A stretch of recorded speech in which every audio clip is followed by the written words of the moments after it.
चिपळुणातील गांधारेश्वर नदीवरील पुलावर एका महिलेची चप्पल, पर्स व मोबाईल सापडल्यामुळे एकच खळबळ उडाली असून सदरच्या महिलेने नदीपात्रात उडी मारून आत्महत्या केल्याची शक्यता व्यक्त होत आहे।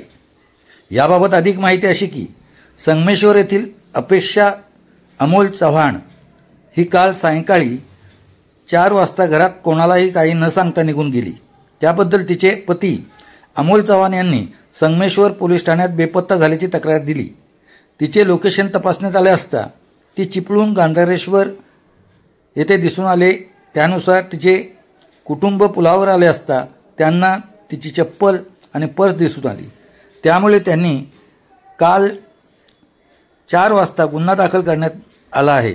सद्यस्थिती पोलीस तपास सुरू असून तिने उडी मारून आत्महत्या केली की त्याचा बनाव करून तिने नजीकच असलेल्या रेल्वे स्टेशन गाठून कुठेतरी निघून गेली असा अंदाजही व्यक्त होत आहे।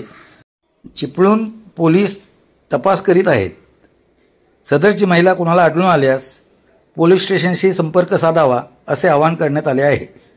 कोकण समाचार न्यूज चॅनल, जमालुद्दीन बंदरकर।